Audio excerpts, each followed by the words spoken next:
Hello students, അപ്പോൾ നമ്മൾ കഴിഞ്ഞ ക്ലാസ്സിലെ ലംബേഴ്സ് ലോ കണ്ടിരുന്നു, ബിയേഴ്സ് ലോ കണ്ടിരുന്നു, അതുപോലെ ബിയർ ലംബേഴ്സ് ലോ കണ്ടിരുന്നു. ഓക്കെ, അപ്പോൾ ഇന്നത്തെ ക്ലാസ്സിൽ നമ്മൾ നോക്കാൻ പോകുന്നത് ഫോട്ടോ കെമിക്കൽ റിയാക്ഷൻസിനെ കുറിച്ചിട്ടാണ്. അപ്പോൾ എന്താണ് ഫോട്ടോ കെമിക്കൽ റിയാക്ഷൻസ് എന്ന് പറഞ്ഞാൽ? That is chemical reactions that occur under the influence of radiation. റേഡിയേഷൻ്റെ ഇൻഫ്ലുവൻസിൽ നടക്കുന്ന കെമിക്കൽ റിയാക്ഷൻസിനെയാണ് ഫോട്ടോ കെമിക്കൽ റിയാക്ഷൻസ് എന്ന് പറയുന്നത്. That is, photochemical reactions are those reactions, chemical reactions that occurs under the influence of radiation. Okay, അതിന് 3 typical ആയിട്ടുള്ള എക്സാമ്പിൾസും ഈ ബുക്കിൽ കൊടുത്തിട്ടുണ്ട്. ഓക്കെ, ഏതൊക്കെയാണ് നമുക്കറിയാം. എന്താണ്, ഹൈഡ്രജനും ക്ലോറിനും കൂടി കമ്പൈൻ ചെയ്യും ലൈറ്റിൻ്റെ പ്രസൻസിൽ. ഈ ലൈറ്റിനെയാണ് HNO എന്ന് പറഞ്ഞിട്ട് ഇക്വേഷൻ്റെ മുകളിൽ കൊടുത്തിരിക്കുന്നത്. So the combination of the hydrogen and chlorine in the presence of light, that is H2 plus Cl2 gives 2HCl.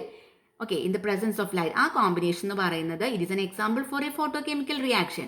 അതുപോലെ നമുക്കറിയാം പ്ലാന്റ്സിൽ നടക്കുന്ന ഫോട്ടോസിന്തസിസ്. ഇപ്പോൾ ഫോട്ടോസിന്തസിസ് എന്ന് പറയുമ്പോൾ എന്താണ്, കാർബൺ ഡൈ ഓക്സൈഡും വാട്ടറും കൂടി ലൈറ്റിന്റെ പ്രസൻസിൽ എന്താണോ C6H12O6ഉം 6O2 ആയിട്ട് മാറുന്നു. അല്ലെ, വളരെ സിമ്പിൾ ആയിട്ടുള്ള ഒരു ഇക്വേഷൻ, നമ്മൾ പണ്ടൊട്ടേ പഠിക്കുന്ന ഒരു എക്സാമ്പിൾ ആണ് അത്. ഇനി വേറൊരു എക്സാമ്പിൾ തന്നിട്ടുണ്ട്. അതായത് ആന്ത്രസീൻ ഡൈമറൈസ് ചെയ്യാണ്, ഡൈമറൈസേഷൻ സംഭവിക്കുകയാണ് ആന്ത്രസീനിന്. എന്നിട്ട് എന്തായി മാറുന്നു? ഡൈ ആന്ത്രസീനായിട്ട് മാറുന്നു. അപ്പോൾ അങ്ങനെ നടക്കണമെങ്കിൽ അത് ബെൻസീൻ സൊല്യൂഷനിലായിരിക്കും നടക്കുക, ഈ റിയാക്ഷൻ നടക്കുക. മാത്രമല്ല അൾട്രാവയലറ്റ് ലൈറ്റിന്റെ പ്രസൻസും വളരെയധികം ആവശ്യമാണ്. അപ്പോൾ ഇതൊരു എക്സാമ്പിൾ ആണ്. Okay, so the dimerization of anthracene to dianthracene in benzene solution in the presence of the ultraviolet light. These are examples for photochemical reactions. ഇനി ഇത് മാത്രമല്ല കേട്ടോ, വളരെയധികം എക്സാമ്പിൾസ് ഉണ്ട്. അതായത് ഇപ്പോൾ കെമിക്കൽ സിസ്റ്റത്തിലും ബയോളജിക്കൽ സിസ്റ്റത്തിലും ഒക്കെ നോക്കുകയാണെങ്കിൽ ധാരാളം എക്സാമ്പിൾസ് ഉണ്ട് ഇതുപോലെ ഫോട്ടോ കെമിക്കൽ റിയാക്ഷൻസ് ആയിട്ട് വരുന്നത്. അപ്പോൾ ഇനി നമുക്ക് ഈ ഫോട്ടോ കെമിക്കൽ റിയാക്ഷനും തെർമൽ റിയാക്ഷനും തമ്മിലുള്ള ഡിഫറൻസുകൾ ജസ്റ്റ് എന്താണെന്ന് നോക്കാം. അതായത് photochemical reactions ordinary chemical റിയാക്ഷൻസിനായിട്ട് വളരെയധികം ഡിഫറൻസ് ഉണ്ട്. ഓക്കെ, ഈ ഫോട്ടോ കെമിക്കൽ റിയാക്ഷൻസിന് സാധാരണ റിയാക്ഷൻസിനെയാണ് നമ്മൾ ഓർഡിനറി കെമിക്കൽ റിയാക്ഷൻസ് എന്ന് പറയുന്നത്. ഓക്കെ, അപ്പോൾ അതിൽ എന്തൊക്കെയാണ്? അപ്പോൾ ഒന്നില്ലെങ്കിൽ നമുക്ക് ലൈറ്റ് റിയാക്ഷൻ എന്നും പറയാം, അല്ലെങ്കിൽ നമുക്ക് തെർമൽ റിയാക്ഷൻ എന്നും പറയാം. അപ്പോൾ 2 തരത്തിലുള്ള റിയാക്ഷൻസ് ഉണ്ട്. ഫോട്ടോ കെമിക്കൽ റിയാക്ഷൻസും ഉണ്ട്, തെർമൽ റിയാക്ഷൻസും ഉണ്ട്. അപ്പോൾ എന്തൊക്കെയാണെന്ന് നോക്കാം. അതായത് നമുക്കറിയാം, ഫസ്റ്റ് പോയിന്റ് തന്നെ വരുന്നത്, നമുക്കറിയാം എന്താണ്, ഒരു ഫോട്ടോ കെമിക്കൽ റിയാക്ഷൻ നടക്കണമെങ്കിൽ ലൈറ്റിന്റെ പ്രസൻസ് എന്താണ്, വളരെയധികം എസെൻഷ്യൽ ആണ്, അല്ലെ? എന്നാൽ ഒരു തെർമൽ റിയാക്ഷൻ നടക്കാനായിട്ട് ലൈറ്റിന്റെ ആവശ്യമുണ്ടോ? ഇല്ല. A thermal reaction can even occur in dark, അല്ലെ? അപ്പോൾ ലൈറ്റിന്റെ പ്രസൻസ് വളരെയധികം എസെൻഷ്യൽ ആണ് for the photochemical reaction. But A thermal reaction can occur even in dark. That is the first point. ഇനി രണ്ടാമത്തെ പോയിന്റ് എന്താണെന്ന് വെച്ചാൽ, ഇപ്പോൾ ഫോട്ടോ കെമിക്കൽ റിയാക്ഷൻ്റെ കേസിലെ ടെമ്പറേച്ചറിന് അങ്ങനെ വലിയ ഇഫക്റ്റ് ഒന്നുമില്ല. ഓക്കെ, പക്ഷേ തെർമൽ റിയാക്ഷൻ്റെ കേസിലെ ടെമ്പറേച്ചറിന് എന്തുണ്ട്, വളരെ സിഗ്നിഫിക്കൻ്റ് ആയിട്ടുള്ള ഇഫക്റ്റ് ഉണ്ട് തെർമൽ റിയാക്ഷൻ്റെ റേറ്റിൽ. അതാണ് second point. That is temperature has very little effect on the rate of a photochemical reaction, but on the other hand it has significant effect on the rate of a thermal reaction. ഇനി third point, some of the photochemical reactions involve an increase in the Gibbs energy of the reacting system, but all thermal reactions on the other hand involve a decrease of Gibbs energy. Gibbs energy ഒക്കെ നമ്മൾ third സെമ്മിലൊക്കെ നമ്മൾ ധാരാളം കണ്ടിട്ടുള്ളതാണ്, നിങ്ങൾ കണ്ടിട്ടുണ്ടായിരിക്കും. Okay, നിങ്ങൾ already പഠിച്ചു കഴിഞ്ഞിട്ടുണ്ടായിരിക്കും. അപ്പോൾ photo chemical reactions നടക്കുമ്പോൾ സാധാരണ ഗിബ്സ് എനർജി, ആ റിയാക്ടിങ് സിസ്റ്റത്തിന്റെ ഗിബ്സ് എനർജിയിൽ എന്ത് സംഭവിക്കുക, ഇൻക്രീസ് ആണ് സംഭവിക്കുക. ഇനി തെർമൽ റിയാക്ഷൻ്റെ കേസിലാണെങ്കിലോ ഗിബ്സ് എനർജിയിൽ ഡിക്രീസ് ആണ് സംഭവിക്കുക. ഓക്കെ, ഇനി നാലാമത്തെ പോയിന്റ് ആയിട്ട് വരുന്നത്, ഫോട്ടോ കെമിക്കൽ ആക്ടിവേഷൻ എന്ന് പറഞ്ഞാൽ അത് വളരെ സെലക്റ്റീവ് ആണ്. ഓക്കെ, അപ്പോൾ അതായത് ഒരു റിയാക്റ്റൻ്റ് മിക്സ്ചറിൽ തന്നെ ഒരു പർട്ടിക്കുലർ സ്പീഷീസോ അല്ലെങ്കിൽ ഇപ്പോൾ ഒരു പർട്ടിക്കുലർ ഗ്രൂപ്പോ അല്ലെങ്കിൽ ഒരു പർട്ടിക്കുലർ ആറ്റോ ഒക്കെയാണ് സാധാരണ എന്ത് സംഭവിക്കുന്നത്, ഫോട്ടോ എക്സൈറ്റേഷനെ ബാധകമാവുന്നത്. ഓക്കെ, ആ ഒരു ചേഞ്ച് സംഭവിക്കുന്നത് ചിലപ്പോൾ ഒരു പർട്ടിക്കുലർ ഗ്രൂപ്പിനായിരിക്കാം, അല്ലെങ്കിൽ ഒരു പർട്ടിക്കുലർ റിയാക്റ്റൻ മിക്സ്ചറിനായിരിക്കാം, അല്ലെങ്കിൽ ഒരു പർട്ടിക്കുലർ ആറ്റത്തിനായിരിക്കാം. അപ്പോൾ ഭയങ്കര ഹൈലി സെലക്റ്റീവ് ആണ് ഈ ഫോട്ടോ കെമിക്കൽ ആക്ടിവേഷൻ എന്ന് പറയുന്നത്. പക്ഷേ തെർമൽ ആക്ടിവേഷൻ അങ്ങനെയല്ല, അത് വളരെ ജനറൽ ആണ്. ഓക്കെ, അതിങ്ങനെ സെലക്ടിവിറ്റി ഒന്നും അതിന് അധികമില്ല. ഓക്കെ, അതാണ് fourth point. That is the photochemical activation is highly selective. That is photoexcitation usually occurs selectively to a particular species in a reactant mixture or a particular atom or group in a species undergoing the change. Okay, but the thermal activation on the other hand is not selective but general. അപ്പോൾ ഇതൊക്കെയാണ് നമ്മുടെ 4 ഡിഫറൻസുകൾ, photo chemical റിയാക്ഷനും thermal റിയാക്ഷനും തമ്മിലുള്ള difference ആണ് നമ്മളിപ്പോൾ ഇവിടെ കണ്ടു കഴിഞ്ഞത്. ഇനി നെക്സ്റ്റ് വരുന്നത് absorption of light in A photochemical reaction. ഇതൊക്കെ ജസ്റ്റ് നിങ്ങൾക്ക് അറിഞ്ഞിരിക്കേണ്ട കാര്യങ്ങളാണ്, അതുകൊണ്ടാണ് ഇതൊക്കെ നമ്മൾ ഡിസ്കസ് ചെയ്യുന്നത്. അതായത് ഒരു ഫോട്ടോ കെമിക്കൽ റിയാക്ഷനിൽ നടക്കുന്ന ലൈറ്റിൻ്റെ അബ്സോർപ്ഷൻ. അപ്പോൾ മെയിൻലി അവിടെ 2 പ്രോസസ്സുകളാണ് ഇൻവോൾവ് ചെയ്യുന്നത്. അത് ഫസ്റ്റ് പ്രോസസ്സിനെയാണ് നമ്മൾ പ്രൈമറി പ്രോസസ്സ് എന്ന് പറയുന്നത്. ദെൻ രണ്ടാമത്തെ പ്രോസസ്സിനെ ആസ് സച്ച് സെക്കൻഡറി പ്രോസസ്സ് എന്നും പറയുന്നു. ഈ പ്രൈമറി പ്രോസസ്സിലാണ് ശരിക്കും പറഞ്ഞാൽ റേഡിയേഷൻ്റെ അബ്സോർപ്ഷൻ ഒക്കെ നടക്കുന്നത്. ഓക്കെ, അല്ലെങ്കിൽ ആറ്റംസ് അല്ലെങ്കിൽ മോളിക്യൂൾസും ഒക്കെ റേഡിയേഷൻ അബ്സോർബ് ചെയ്യുകയാണ് ഈ പ്രൈമറി പ്രോസസ്സിൽ നടക്കുന്നത്. ഓക്കെ, അപ്പോൾ ഇവിടെ എന്താണ് സംഭവിക്കുന്നത്? The primary process of a photochemical reaction is that step taking place as a consequence of actual absorption of radiation by atoms or molecules. That is the initial chemical change that results directly from the absorption of light. ഒരു സ്പീഷീസിലേക്ക് light വന്ന് വീഴുമ്പോൾ അതിനത് absorb ചെയ്യുന്നു, എന്നിട്ട് അതിന് എന്തെങ്കിലും photo chemical reaction നടക്കുകയാണ് ചെയ്യുന്നത് ഈ പ്രൈമറി പ്രോസസ്സിൽ. ഇപ്പോൾ ഉദാഹരണത്തിന് ഇലക്ട്രോണിക് ട്രാൻസിഷൻ. ആ ഇലക്ട്രോണിക് ട്രാൻസിഷൻ നടക്കണമെങ്കിൽ എന്താണ്? UV അല്ലെങ്കിൽ വിസിബിൾ ലൈറ്റിൻ്റെ അബ്സോർപ്ഷൻ നടക്കണം, അല്ലേ? അതൊരു പ്രിലിമിനറി സ്റ്റെപ്പാണ് ഒരു ഫോട്ടോ കെമിക്കൽ റിയാക്ഷനിൽ. അപ്പോൾ എന്ത് സംഭവിക്കുന്നു? ഈ lower and upper electronic state ഉണ്ടല്ലോ, അതൊക്കെയാണ് ഡിറ്റർമിൻ ചെയ്യുന്നത് എന്ത് ടൈപ്പ് പ്രൈമറി പ്രോസസ്സാണ് അവിടെ നടക്കുന്നത്. അതായത് ആ റിസൾട്ടിങ് ആയിട്ടുള്ള പ്രൈമറി പ്രോസസ്സ് ഏത് നേച്ചറിലുള്ളതാണെന്നുള്ളതൊക്കെ നമ്മുടെ മോളിക്യൂളിൻ്റെ ലോവർ ഇലക്ട്രോണിക് സ്റ്റേറ്റും അതുപോലെ അപ്പർ ഇലക്ട്രോണിക് സ്റ്റേറ്റും ഒക്കെയാണ് നിശ്ചയിക്കുന്നത്. ഓക്കെ, അപ്പോൾ ഈ പ്രൈമറി പ്രോസസ്സ് എന്ന് പറഞ്ഞാൽ ശരിക്കും പറഞ്ഞാൽ അത് ഫസ്റ്റ് സ്റ്റെപ്പാണ് ഇതിലെ ഫോട്ടോ കെമിക്കൽ റിയാക്ഷനിലെ. അപ്പോൾ അവിടെ എന്താണ് സംഭവിക്കുന്നത്?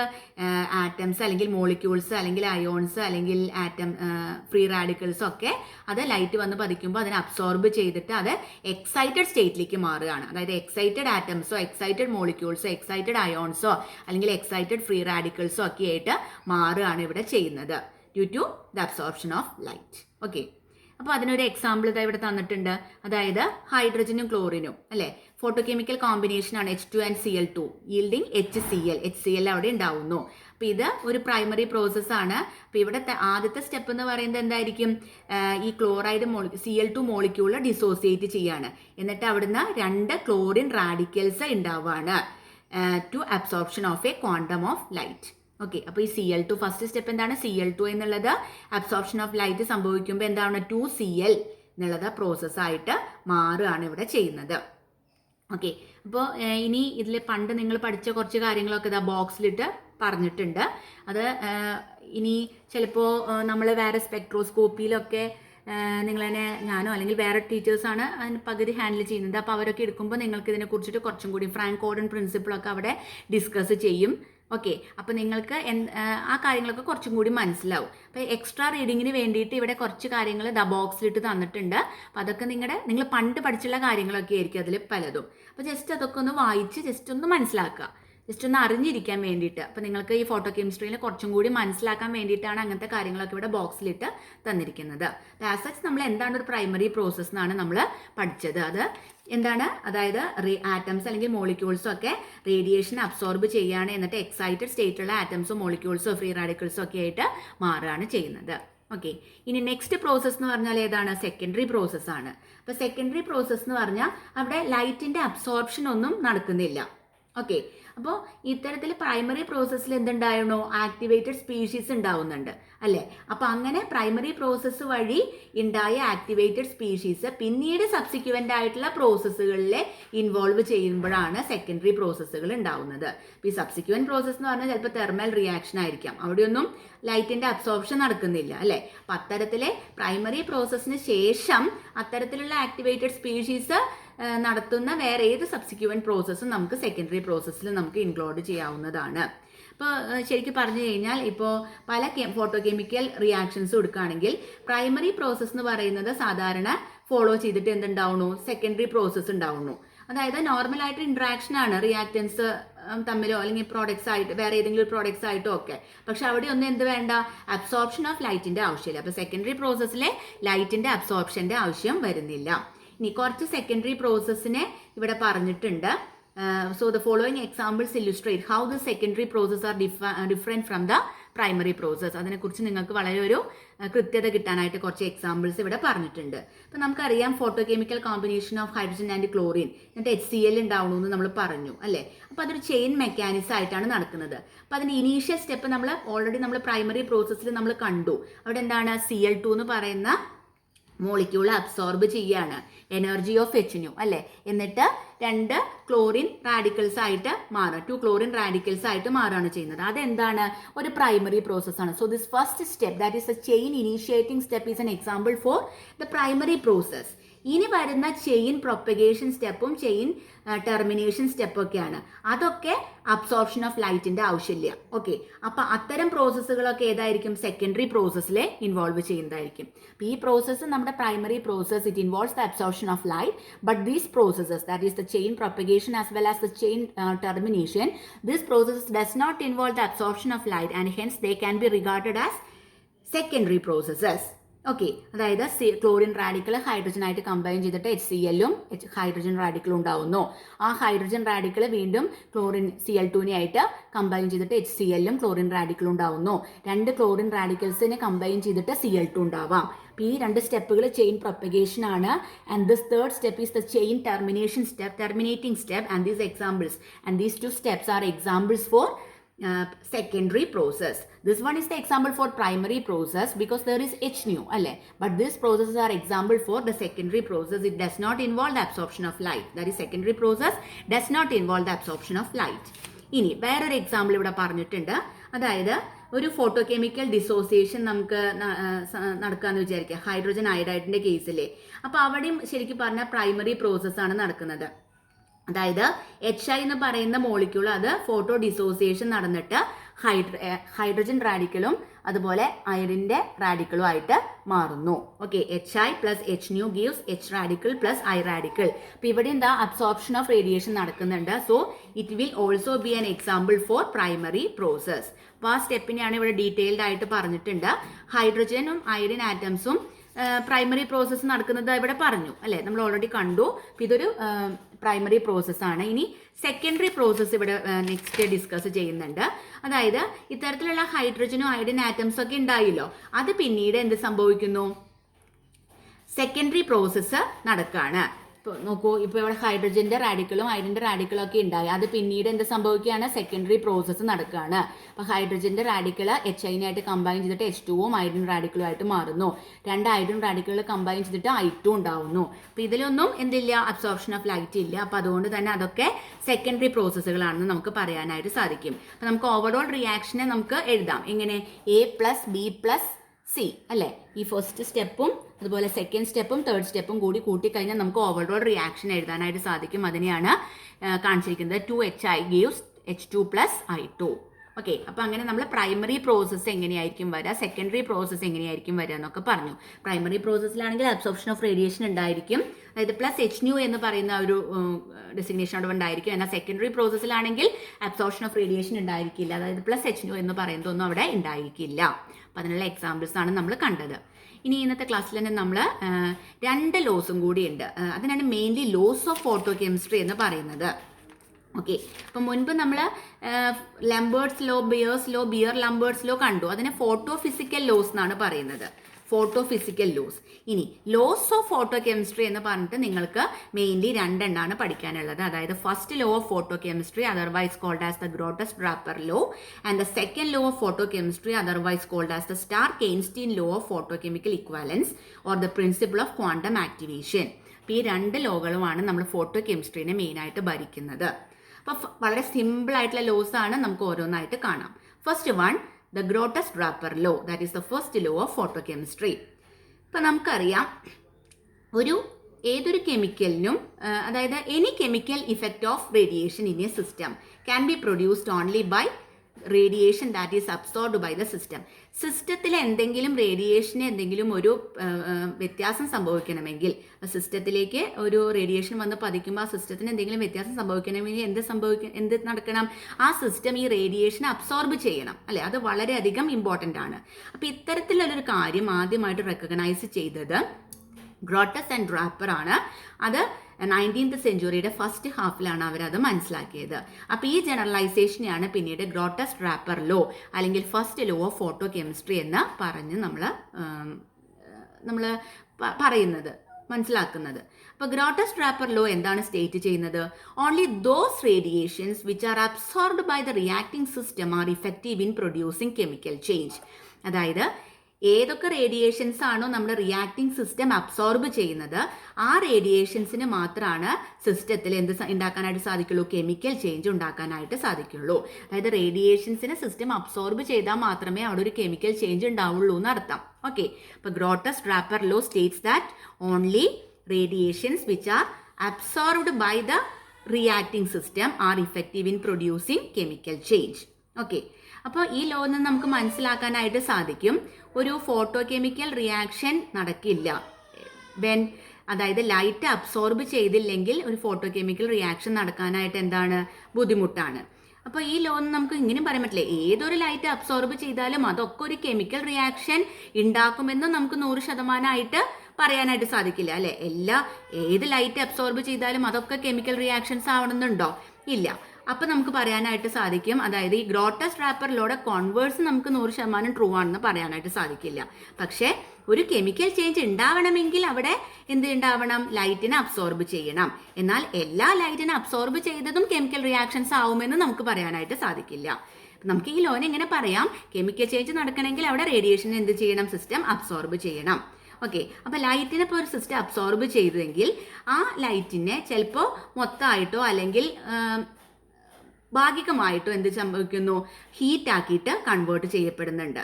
ഓക്കെ, ചില സമയത്ത് സംഭവിക്കുന്നു, ഈ അബ്സോർബ് ചെയ്ത റേഡിയേഷൻ ചിലപ്പോൾ റീഎമിറ്റ് ചെയ്യും ലൈറ്റായിട്ട്. ചിലപ്പോൾ ആ അബ്സോർബ് ചെയ്ത അതേ ലൈറ്റിൻ്റെ ഫ്രീക്വൻസിയിലായിരിക്കും, ചിലപ്പോൾ ഡിഫറെൻറ്റ് ഫ്രീക്വൻസിയിലായിരിക്കും. അങ്ങനെ റീഎമിറ്റിംഗ് ഓഫ് ലൈറ്റും ചിലപ്പോൾ സംഭവിക്കാവുന്നതാണ്. ഓക്കെ, അപ്പോൾ ഇപ്പോൾ നമ്മൾ ഒരു സിസ്റ്റം റേഡിയേഷൻ അബ്സോർബ് ചെയ്തു, ഉടനെ തന്നെ ആ റേഡിയേഷനെ എമിറ്റ് ചെയ്യാമെന്ന് വിചാരിക്കുക. Within A time of 10⁻⁸ second. അങ്ങനെയാണെങ്കിൽ ആ പ്രോസസ്സിനെയാണ് എന്ത് പറയുന്നത്? ഫ്ലൂറസെൻസ് എന്ന് പറയുന്നത്. That is the emission of radiation which occurs immediately within 10⁻⁸ second after absorption. അങ്ങനെയാണെങ്കിൽ ആ പ്രോസസ്സിനെയാണ് ഫ്ലൂറസെൻസ് എന്ന് പറയുന്നത്. ഇനി ഈ അബ്സോർപ്ഷനും എമിഷനും തമ്മിൽ ഭയങ്കര ഒരു ടൈം ലാഗ് ഉണ്ടെങ്കിൽ അങ്ങനെ നടക്കുന്ന എമിഷനെയാണ് എന്ത് പറയുന്നത്? ഫോസ്ഫോറസെൻസ് എന്ന് പറയുന്നത്. ഓക്കെ, ഇത് മാത്രമല്ല കേട്ടോ, നമ്മൾ ഫ്ലൂറസെൻസും ഫോസ്ഫോറസെൻസും ഒക്കെ ഇതിനേക്കാളും ഡീറ്റെയിൽഡ് ആയിട്ട് നമ്മളിനി കാണാൻ പോകുന്നുണ്ട്. വരും ക്ലാസ്സുകളിൽ അത് നമുക്ക് എക്സ്പ്ലെയിൻ ചെയ്യാവുന്നതാണ്. അപ്പോൾ അബ്സോർബ് ചെയ്ത റേഡിയേഷൻ വിത്തിൻ 10⁻⁸ സെക്കൻഡിൽ എമിറ്റ് ചെയ്യുകയാണെങ്കിൽ ആ പ്രോസസ്സാണ് ഫ്ലൂറസെൻസ്. ഇനി അബ്സോർബ് ചെയ്ത് കഴിഞ്ഞിട്ട് ഒരു ടൈം ലാഗിന് ശേഷമാണ് എമിറ്റ് ചെയ്യണമെങ്കിൽ ആ പ്രോസസ്സാണ് എന്ത്? ഫോസ്ഫോറസെൻസ്. അപ്പോൾ ഇതൊക്കെയാണ് ഈ ഗ്രോട്ടസ് ഡ്രാപ്പർ ലോയിൽ വരുന്നത്. അപ്പോൾ എന്താണ് ഗ്രോട്ടസ് ഡ്രാപ്പർ ലോ സ്റ്റേറ്റ് ചെയ്യുന്നത്? Only those radiations which are absorbed by the reacting system are effective in producing chemical change. Okay, ഇനി അപ്പോൾ അതാണ് നമ്മുടെ first law of photochemistry. ഇനി സെക്കൻഡ് ലോ എന്ന് പറയുന്നത് Stark Einstein law of photochemical equivalence എന്ന് അതിന് പറയുന്നുണ്ട്, അല്ലെങ്കിൽ second law of photochemistry എന്ന് പറയുന്നുണ്ട്, അല്ലെങ്കിൽ the principle of quantum activation എന്നും പറയുന്നുണ്ട്. അപ്പോൾ ഈ 3 പേര് ചോദിച്ചാലും ഈ സെക്കൻഡ് ലോ തന്നെയാണ് എഴുതേണ്ടത്. ഏതൊക്കെയാണ്? Stark Einstein law of photochemical equivalence, അല്ലെങ്കിൽ the principle of quantum activation, അല്ലെങ്കിൽ the second law of photochemistry. Okay, അപ്പോൾ നമുക്കറിയാം ഇത് വളരെ ഇമ്പോർട്ടൻ്റ് ആയുള്ള പ്രിൻസിപ്പിൾ തന്നെയാണ് ഫോട്ടോ കെമിക്കൽ സ്റ്റഡീസിനൊക്കെ. അപ്പോൾ ഈ വർക്ക് കണ്ടക്ട് ചെയ്ത സ്റ്റാർക്ക് എന്നും എയ്ൻസ്റ്റീൻ എന്നും പറഞ്ഞ 2 പേരാണ്. അത് 20th സെഞ്ച്വറിയുടെ ബിഗിനിങ്ങിലാണ് ഇതിന് ആസ്പദമാക്കിയിട്ടുള്ള വർക്കൊക്കെ നടന്നത്. അങ്ങനെയാണ് നമ്മളിതിനെ Stark Einstein law of photochemical equivalence എന്ന് പറയുന്നത്, അല്ലെങ്കിൽ second law of photochemistry എന്ന് പറയുന്നത്. ഓക്കെ, അപ്പോൾ ഈ ലോ അനുസരിച്ചിട്ട് ഈ ലോ എന്താണ് സജസ്റ്റ് ചെയ്യുന്നത്? Stark Einstein law of photochemical equivalence states that each molecule getting activated by light. ഓരോ മോളിക്യൂളും അതിൽ വന്ന് ലൈറ്റ് പതിക്കുമ്പോൾ എന്ത് ചെയ്യുന്നു? ആക്ടിവേറ്റ് ചെയ്യുന്നു, അല്ലേ? In A photo chemical process, ഒരു ഫോട്ടോ കെമിക്കൽ പ്രോസസ്സിൽ ആക്ടിവേറ്റ് ചെയ്യപ്പെടുന്നു. അപ്പോൾ എന്ത് സംഭവിക്കുന്നു? Absorbs 1 quantum of radiation. അപ്പോൾ ഓരോ മോളിക്യൂളും 1 ക്വാണ്ടം ഓഫ് റേഡിയേഷൻ ആണ് അബ്സോർബ് ചെയ്യുന്നത്, വിച്ച് കോസസ് ദ ആക്ടിവേഷൻ. അതുവഴിയാണ് എന്ത് സംഭവിക്കുന്നത്? ആക്ടിവേഷൻ നടക്കുന്നത്.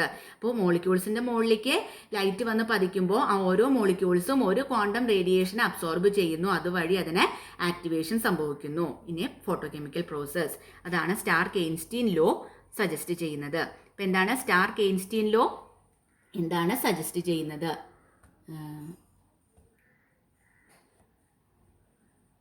സ്റ്റാർക്ക് എയിൻസ്റ്റീൻ ലോ എന്താണ് സജസ്റ്റ് ചെയ്യുന്നത്? എന്തൊക്കെയാണ് സജസ്റ്റ് ചെയ്യുന്നത്?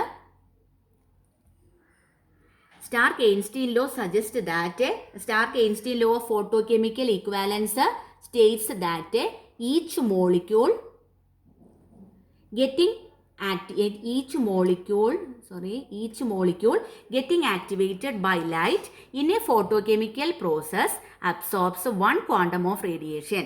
Okay, Stark-Einstein law of photochemical equivalence states that each molecule getting activated by light in a photochemical process absorbs one quantum of radiation which causes the activation. Okay, വളരെ simple ആയിട്ടുള്ള law തന്നെയാണ്. അർത്ഥം മനസ്സിലാക്കിയിട്ട് വേണം പഠിക്കാനായിട്ട്. Okay, ഇനിയിപ്പോൾ നമ്മൾ വിചാരിക്കുക അതിനൊന്നും കൂടി ഡീറ്റെയിൽഡ് ആയിട്ട് നമ്മൾ എക്സ്പ്ലെയിൻ ചെയ്യാണ്. ഇപ്പോൾ അബ്സോർബ് ചെയ്ത റേഡിയേഷൻ്റെ ഫ്രീക്വൻസി ന്യൂ ആണെന്ന് വിചാരിക്കുക.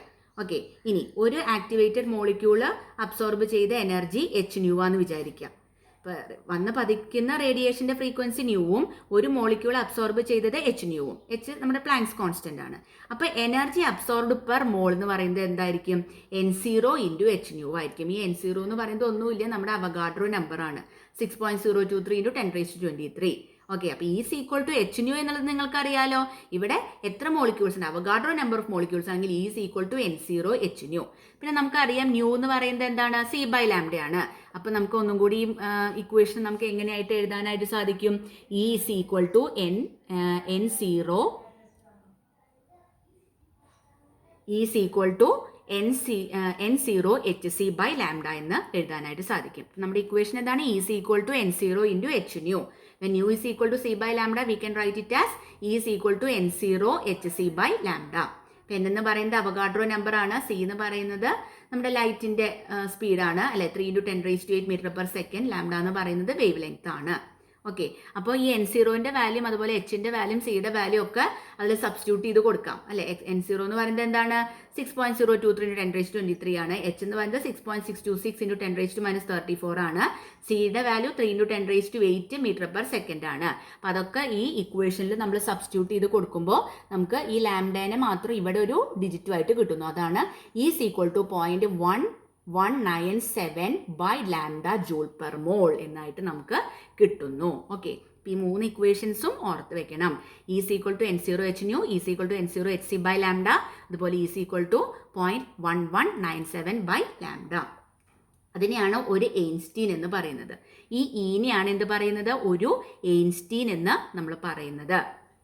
ഓക്കെ, അപ്പോൾ എന്താണ് ഒരു എയിൻസ്റ്റീൻ എന്ന് പറഞ്ഞാൽ? ഓക്കെ, അതായത് the energy absorbed per mole of activated molecules, that is the energy of Avogadro number of quanta. അതിനെയാണ് എന്ത് പറയുന്നത്? ഒരു എയിൻസ്റ്റീൻ എന്ന് പറയുന്നത്. അപ്പോൾ എയിൻസ്റ്റീൻ എന്ന് പറഞ്ഞാൽ എന്താണ്?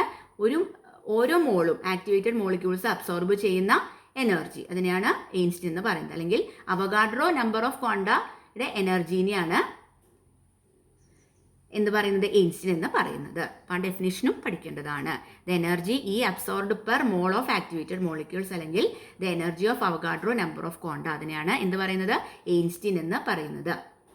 അപ്പോൾ ഈ ലോസ് ഒക്കെ ഉണ്ടല്ലോ, ലോ ഓഫ് ഫോട്ടോകെമിക്കൽ ഈക്വാലൻസ്, നമ്മുടെ രണ്ടാമത്തെ ലോ ഉണ്ടല്ലോ, സെക്കൻഡ് ലോ, അത് ശരിക്കും പറഞ്ഞാൽ പ്രൈമറി പ്രോസസ്സിനാണ് അപ്ലിക്കബിൾ ആയിട്ടുള്ളൂ.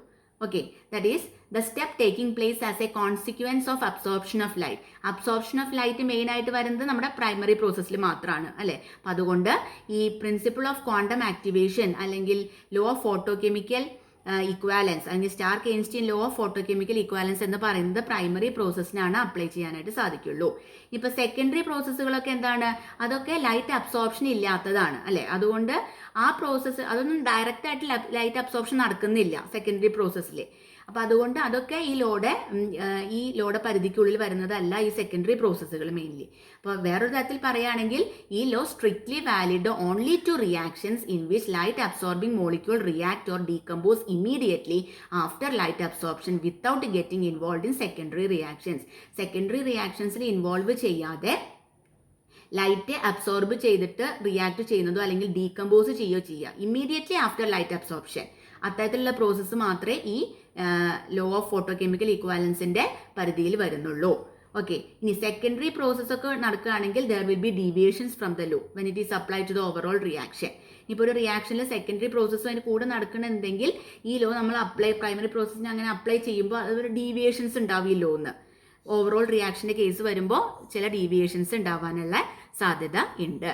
ഓക്കെ, അപ്പോൾ ഈ ലോക്ക് ഭയങ്കര യൂട്ടിലിറ്റി ഒക്കെ ഉണ്ട് കേട്ടോ. കാരണം എന്താ വെച്ചാൽ ഇതിൻ്റെ 2 മെയിൻ യൂട്ടിലിറ്റി എന്ന് പറയുന്നത്, ഫസ്റ്റ് പോയിന്റ് എന്ന് പറയുന്നത് in the calculation of the rate of formation of reactive intermediates in photochemical reactions. ഇപ്പോൾ റിയാക്റ്റീവ് ഇന്റർമീഡിയറ്റ്സ് എന്ന് പറയുമ്പോൾ ഇപ്പോൾ ഫ്രീ റാഡിക്കൽസ് ആവാം, അല്ലെങ്കിൽ carbenes, carbynes, carbocations, carbanions, അതൊക്കെ റിയാക്റ്റീവ് ഇന്റർമീഡിയറ്റ്സ് ആണ്. അപ്പോൾ എത്രമാത്രം സാധാരണ ഇപ്പോൾ ഫോട്ടോകെമിക്കൽ റിയാക്ഷൻസിലൊക്കെ ഉണ്ടാകുന്നത് കൂടുതലുണ്ടാവുന്നത് ഫ്രീ റാഡിക്കൽസ് ആണ്.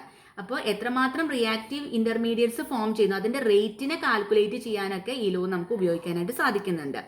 So first point is the calculation of the rate of formation of reactive intermediates in photochemical reaction. ഇനി രണ്ടാമത്തെ പോയിന്റ് ആയിട്ട് വരുന്നത് in the study of the mechanism of photochemical reactions. Photochemical റിയാക്ഷൻസിൻ്റെ മെക്കാനിസങ്ങൾ പഠിക്കുമ്പോഴും നമുക്ക് ഈ ഒരു ലോ നമ്മൾ വളരെയധികം ആവശ്യമായിട്ട് വരുന്നുണ്ട്. അപ്പോൾ ഇതൊക്കെയാണ് മെയിനായിട്ട് ഈ ലോയുടെ യൂട്ടിലിറ്റി.